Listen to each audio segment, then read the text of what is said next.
I would like to give a warm welcome to Gina Stevens, who is an entrepreneur in residence at Madison College, who will be presenting today and giving tips on bootstrapping your small business sales during the pandemic. So just so you know, this webinar is going to be recorded. If anybody would like to rewatch, or for anybody who isn't here with us quite yet. So we'll be sending a recording of this out in an email after. So without further ado, Gina, I will hand the floor over to you, and let me screen share so people can see. So hello everyone. I am Gina Stevens, and as Kelsey already stated, I am an entrepreneur in residence at Madison College. Also, I own my own marketing business. I also own a strategic planning company. I've been in business about 20 years, and I have seen the ebbs and flows of running a business. I went through the recession of 2008. A single mom trying to run a business. So I have struggled quite a bit on many. Can we have everyone mute? Go on mute, please. Thank you. So yes, I have struggled many times trying to figure out, how to keep my business afloat, and I have been in business 20 years. So I'm going to give you some tips on, keeping bootstrapping your sales, specifically during this pandemic. So tips for bootstrapping your small business sales during the pandemic. I am going to ask that you write down your questions as I go through the presentation, because I leave lots of time at the end for Q&A, because I really, really think that we learn a lot more when folks ask questions, and I can answer those at the very end, because we learn more from each other than you're really going to learn from me, I think. So I'm going to go ahead and get started. Next slide. So the things you're going to learn here is how to tap into your past clients or past customers, because they've already bought from you. They like what you sold, they like your service, they like your products, your services. So how to tap into those folks, how to embrace video is really the key to communicating with your buyers, and how to use email marketing to turn your warm leads into revenue. I'm a huge fan of email marketing, so we're going to talk a little bit about that. So next slide. We're going to talk about tapping into your past customers. So your past customers, they already know your product, right? They already know your product and your service. They've already worked with you. They've already used it. They've already used your product. They've already had their hands on it. They've already used your service. And if they've used your service before, your product before, they're already loyal, right? So that's why, my screen is kind of shaking a little bit. So just there. So we're going to talk about how you can work with the folks who have already worked with you, and how you can tap into that loyalty to work with them again to kind of generate more revenue. And I think I have disappeared on you just a second there. Next slide. So your loyal customers are what we call your brand ambassadors. So how do you activate your brand ambassadors? You want to ask those loyal customers to review your business on Google and Facebook. So for those of you who have already asked how many of you have already asked your customers to review you on Google and Facebook? So if those of you have already you've got a little hand at the bottom of your screen. If you could just raise your hand if you've already done that. Okay, so we have, all right. So the first thing you want to do is you want to go and you want to ask those folks to review you on Yelp or Google or Facebook, because that goes a long way. A lot of times when I go to look up somebody, I want to see how many reviews they have, how many reviews they have on Google, how many reviews they have on Facebook, how many they have on Yelp. Or what a lot of people are doing is they're going to Facebook and they're saying, hey, can anybody recommend somebody who does A, B, C, or D? So ask your loyal customers, hey, do you know somebody who would be looking for my product or service? So the next time somebody asks on Facebook or Instagram or LinkedIn? Do you know somebody who does A, B, C, or D? If I go on Facebook and say, do you know somebody who has this product or service, that they keep you top of mind to recommend your product or service to someone. Ask them if they, hold on a second, I need to move this over to the left so I can read my presentation. Ask them if they know someone who could benefit from your product or service. A lot of times, one of the things that we don't do is we don't ask people, hey, do you know somebody who can actually benefit from what I do? That's one of the questions that we forget to ask people. Yes, we say, can you refer me to someone? But we forget to ask, do you know somebody who could actually benefit from what I do? Those are two completely different questions, right? Who could actually benefit from what I do or from what I sell? So don't forget to actually ask people, do you know somebody who could actually benefit from what I do or what I sell? Next slide, please. Loyal customers actually want to see you survive the COVID-19 pandemic, okay? They want to see you survive. One of the things that I noticed right away when COVID started was a ton of Facebook groups popped up saying, let's make sure our favorite bar survives. Let's make sure our favorite restaurant survives. Let's make sure our favorite Black-owned business survives. They were buying gift certificates that they could use later, right?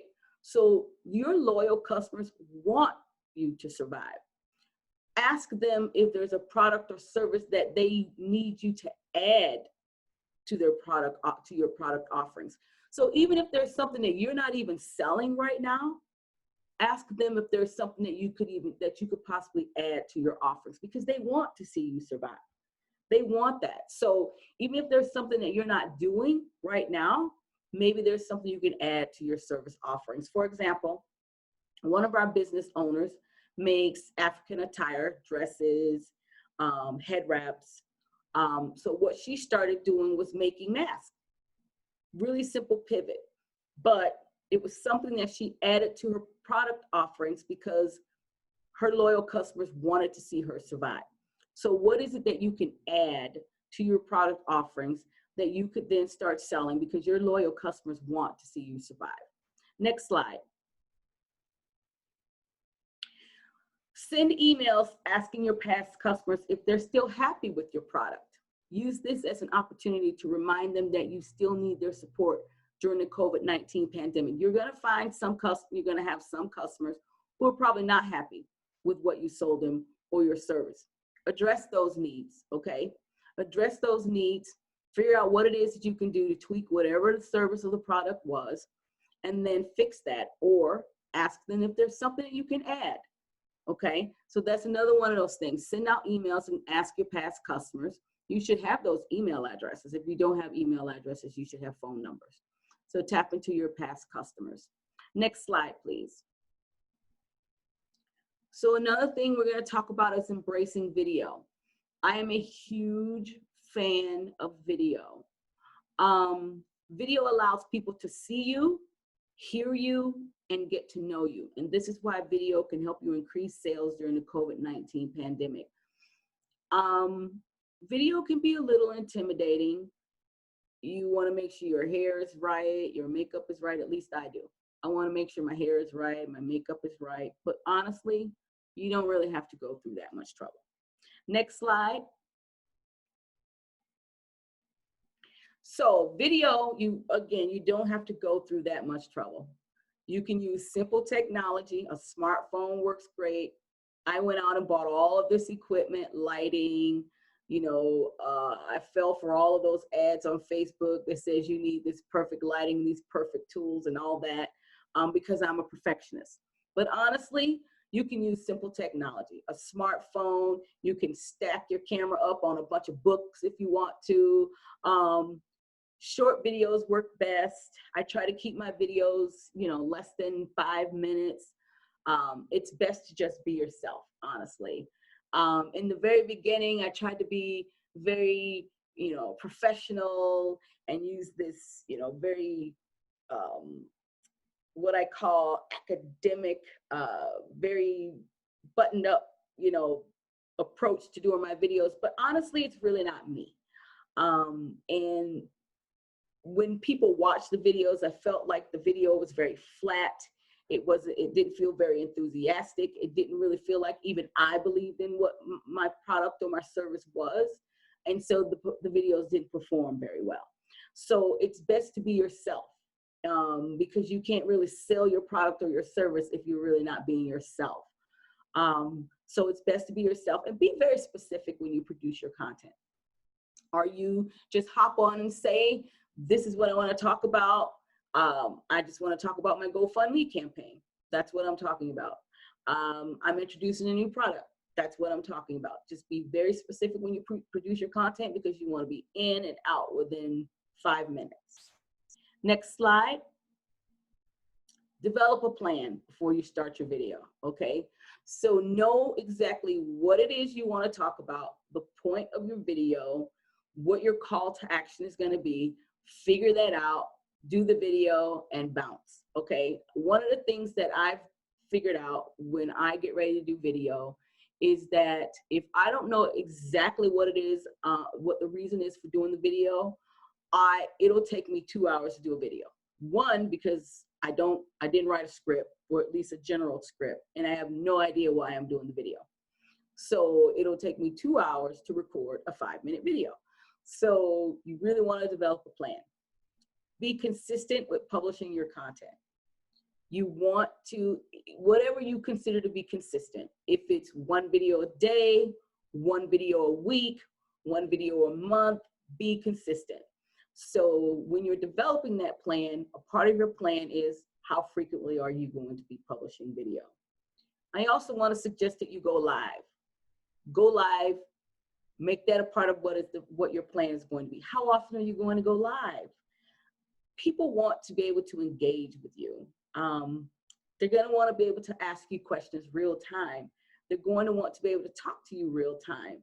They want to be able to pop into your comments and say, hi, and have you say hi back, right? I noticed that when I go live, people tend to engage with me and engage with my product or my brand or my service a lot more often when I go live. Cross promote your videos. So once you've done those videos, once you're done with your live videos, or you've posted your videos that you pre-recorded, you want to post those videos on your social media platforms, all social media platforms that you have, if they're appropriate to post. So some of your videos that you do, they may not be necessarily appropriate to post on LinkedIn, but you want to cross-post those videos in the appropriate places, be it LinkedIn, Twitter, Instagram. You want to send them out an email, and you want to post them on your website. Next slide, please. And I want to pause and just let you know that I am running through this content quickly because I really prefer to do Q&A. But I'm going to pause to see if there's any questions. If you have questions, can you drop them in chat? I will pause now to take any questions, but I am going to do a Q&A at the very end. So jot down any questions that you have for us to do the Q&A at the end. But if there are any questions, can you put them in the chat, and I'll have Kelsey read them out to me now. So I'll take some now if you have any, before we move into the email marketing, because email marketing is my favorite. So no questions now. Okay, so how to use email marketing to turn your warm leads into revenue. Not a lot of folks are using email marketing. As I work with folks in the area, in our local area, I would say between Rockford and Madison, Chicago. Well, no, Rockford and Madison. I'm noticing that not a lot of people are using email marketing. And I think that's doing a disservice to your business, because email marketing is just an extremely powerful tool. So what you want to do is develop an email strategy. When I talk about an email strategy, again, that's that plan I talked about earlier. What is your plan? Are you going to be promoting a specific product? Are you promoting a GoFundMe campaign? How frequently will you send your emails? Are you going to just use simple text, or will you add pictures and video? When I send out my emails, a lot of times I'm straight to the point. I use text. Sometimes I add pictures. Usually when I do my emails, I send text because I don't want it to take forever for the emails to load and people are reading them on their phones. That's my strategy. And I want it to look as close to a simple email as possible. So when I send my emails, I use text. So many people are using so many different devices and they render, and the email renders so differently on so many devices and tablets and browsers and all that. I try to use simple text when I send out my emails. Who are you sending these emails to? You want to be thinking about that. Are they going to current clients, past clients, potential clients, that kind of thing? Do you know how you'll use your email marketing data? And I'm going to go into this a little bit more. This is going to be crucial. Do you know how you'll use your email marketing data? That data is how you use that data is how you're going to turn your warm leads into revenue. Next slide, please. Do not use Gmail, Outlook, Yahoo, or any other personal email account to send mass emails. When I ask people if they're using email marketing, they go, yeah. And I say, well, what tool are you using? They say Outlook. And that is a really bad idea. Do not use your personal Outlook account or Gmail or Yahoo to send emails to 100 people or more. Gmail won't even allow you to send email out to people using more than 100 email addresses. The reason for this is if you send email out using your personal account with more than 100 emails or whatever, and they bounce, and you start getting a lot of bounces or people hitting subscribe or whatever, you could get your own personal email address blacklisted. So don't do that. In addition, when you use your own personal email address to send out mass emails, you can't track marketing data using your own personal email address. So you're doing yourself a disservice when you use your own personal email address to send out emails, mass marketing emails. Excuse me. So do not use your own personal email address to do that. You might get blacklisted and you cannot track your marketing data when you do that. So I suggest using an email marketing program to send these emails to your mailing list. Mad Mimi is my favorite. It's my favorite because it's one of the easiest to use, and it's one of the most inexpensive ones to use if you're a small business owner. MailChimp is one of my next favorites, and then there's Constant Contact, which is one of the more popular ones. So these are the three that I would suggest you take a look at if you have not started using, if you have not started an email marketing program. Next slide, please. So important email marketing data that you're going to track. There's so much email marketing data that you can track. But for the purposes of this presentation, I want to talk about open rate, your click-through rate, and your forward share rate, This data gives you an idea of where in the sales process your customers may be. So open rate, click-through rate, and your forward/share rate. Next slide, please. So your open rate measures how many people open your email. So that seems pretty straightforward. So to improve your open rates, you want to keep your subject lines short and direct. Usually my subject lines, I try to, depending on what my goal is, my subject lines, I try to make them very creative and very much my personality.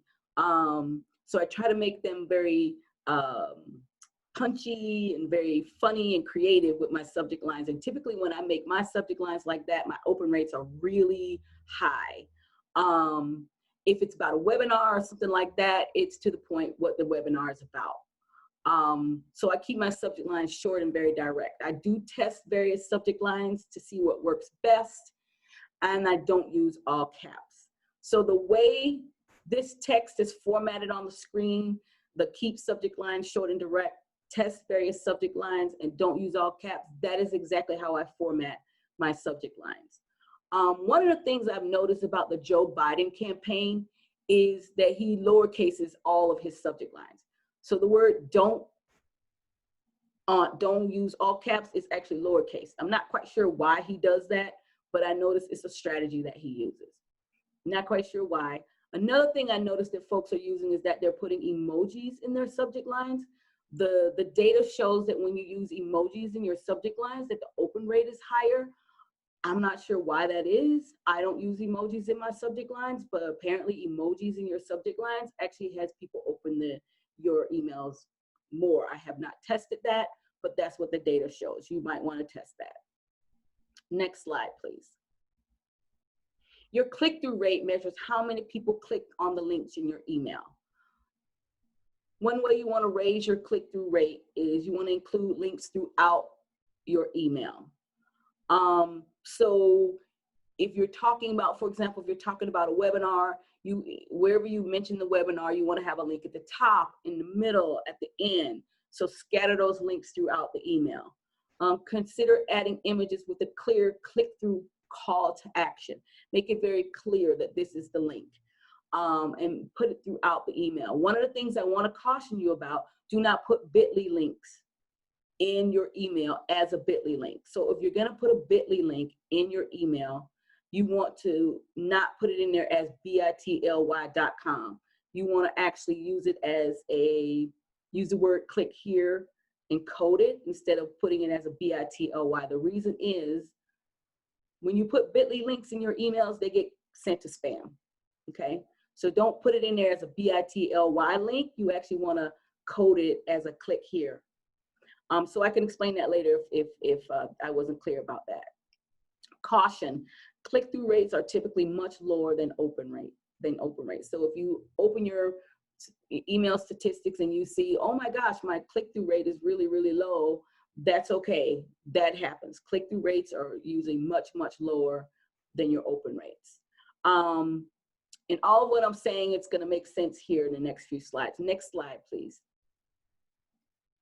Your forward share rate measures the percentage of people who either shared your email via social media or forwarded it to a friend. Now what you want to do is you want to keep your share buttons visible at the top and the bottom of your emails. And the reason I say make sure it's at the top, because a lot of times I've seen emails that are really, really, really long. And I don't really have time to read the whole email, but there's something at the top that I found really interesting. And I do want to share it with somebody else, and then I'll get back to reading the rest later. So I will go ahead and share it, and then I'll come back to it later. But if the share is way at the bottom, I'm like, oh, I'll come back to it later. And then what happens? Maybe I remember to come back to it later, maybe I don't. So make sure your share buttons are visible at the top and at the bottom of your emails. Always make sure emails can be viewed as a website. This makes them easier to share via social media. Oftentimes, I will read an email that I really like, and then I scroll to the bottom to see if I can view it as a website, because typically there will be a link at the bottom that says, view this email as a website, or it'll be at the very top that says, view this email as a website. I'm looking for that, and it's not there. So I'm like, oh, this would be a great email for me to just drop the link on my Facebook so I could share it, and it's not there. The link's not there, and neither is the share button. So I can't share that email on my Facebook, on my Twitter, because there's no view this email as a website, and there is no share button. So always make sure your emails can be viewed as a website. Next slide, please. So what does this data tell you really? I mean, really, when you're looking at this data, what does it tell you? Your open rate tells you the people who are interested in what you're selling, right? So you send this email and they opened it. So it says these people are interested in what you're selling, or they're at least interested in you, or they're at least interested in what you have to say. If not, they wouldn't have opened it. Your click-through rate. These are the people who are interested in something specific that you're selling. Whatever they clicked on, that's very, very, very specific. I'm sorry, I can't pronounce that word. Whatever they clicked on, that is something very specific. And the forward share rate, those are the people who think someone else might be interested in what you're selling, or someone else might be interested in at least you, right? So that's what this information says. So I'm going to tell you something. This is a little trick I learned years ago when I first started learning email marketing years ago. So I was hired, I was contracted to launch the very first internet sales and marketing department that Wisconsin ever got. And it was at this dealership in Beloit, Wisconsin, at this GM dealership in Beloit, Wisconsin. And we were all just really learning this whole email thing. What is email? What is the point in email marketing, right? And so we had a quota for how many, all the sales reps had a quota for how many cars they were supposed to sell. And each sales rep had their quota, and then the whole dealership had their quota. So I'm doing my email marketing. I'm sending out my emails to everybody for the whole dealership, promoting, here's what cars are, selling hot this month, and here's the rebate you get on these cars and all this, right? So I'm watching my data and I'm trying to figure out, what does my data tell me? I know people are opening the emails. I see what they're clicking on. I know they're opening it, but I cannot figure out, people aren't coming in the store. This group of people is opening the emails. I know that, but they're not coming in the store. All right, let me see what's going on. So what I do is I look at how many people which people always open my emails, right? I want to see which people. So that's what I do. I start dividing the list up by which people have opened all of my emails in the last 30 days. That's all I want to see. Which group of people have opened all my emails in the last 30 days? Pull those people out. Now I want to see which cars they've looked at in the last 30 days. Let's look at that. So I pull that data out and I'm just studying it, and I'm thinking, okay, well, they're opening all my emails, but they're not coming in the store. What's the carrot? What carrot do I need to dangle in front of them to get them to come out of email land and come into the store? Because they've opened all my emails and they click on stuff. So what do I need to toss in front of them to get them to come into the store? So I go to my sales manager and I'm thinking, okay, look at this data. This data tells me these people are opening my emails. They're clicking on things, but they're not coming in the store. It tells me they're interested in what I'm saying. It tells me they're interested in this car, these cars, but I can't get them to come out of email land and come in the store. Give me something to throw in front of them. He's like, fine. Here is an extra $1,500 to throw in front of him, and here's a $500 gas card. Boom. I send it to him, and people come into the store. So basically, this is what I learned. If you watch your data, if you watch what people are doing, and you see what they're clicking on, you just need to figure out what your carrot is. That's what you need to do. But you cannot do that if you're using Outlook and Gmail and Yahoo. You don't get the kind of data that you need so you can watch people. And I did a video on Facebook yesterday, and I said, I love email marketing because it allows me to cyber stalk people. And that is what, excuse me, and that is what all of these companies are doing. They are watching what you do when they send you emails, okay? And so if the more you open people's emails, the more you open companies' emails, the more they're just going to be throwing you all kinds of, carrots to see what makes you bite. That's what you want to do with your email marketing. And that's how you're going to turn your warm leads into revenue. And I'm going to talk to you in the next slide about how to do that. Next slide. So what do you do with your warm leads? Send your warm leads custom offers. Send these from your personal email account though, one email at a time. Send a custom email asking to meet for coffee or a virtual meeting. I do it all the time. I watch what people do with my emails. I sell a service, not a product. I watch what people do from my email marketing. I watch what people do. The people who regularly read my emails but never call me, never email me back, they get a custom email. Hey, we haven't met yet. I would love to meet you for coffee. Well, this is before COVID. Now they're virtual meetings. I would love to meet you for coffee. Let's get to know each other. A lot of people do meet me for coffee because in Madison, Wisconsin, people love to meet for coffee. So we meet for coffee, we get to know each other. Now that person is a hot lead. For those of you who sell a product, offer to provide free samples. This is how you turn your warm leads into hot leads, okay? So this is how I use my email marketing, is because I just watch what people do. The people who don't even open my emails, eventually they get removed from my database. They're not interested in me. They're not reading any of my emails. They're not interested in me. They're cold. They're frozen. They've been getting my emails for so long, they're frozen. They get removed. Okay. So that's how you turn your warm leads into hot leads. Eventually, you just want to take your frozen leads and just remove them from your email list, because at some point, your email marketing program, they're going to say to you, you need to clean your list anyway. Okay, so you want to eventually just remove those frozen leads out of your email marketing program anyway. Next slide, I think. Yep, any questions or comments?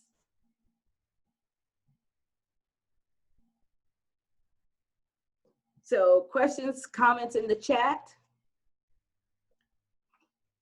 Or do we want to open it up, open mics? Yes, let's open mics, Kelsey, or get us back to the full screen view, please. Thank you, Gina, for sharing so much awesome content today. I know I definitely got some great information from that, and I'm sure everyone else did too. So thank you. Thank you. Yes, certainly. Thank you. So I'll send out the recording of this later today. So if anybody has any questions, you can watch again, or you feel free to reach out to us too, and I can connect you with Gina if you don't already have her email if you have additional questions. All right. Thank you. Thank you. Have a good day, everyone. Have a good one. Thank you. Thank you.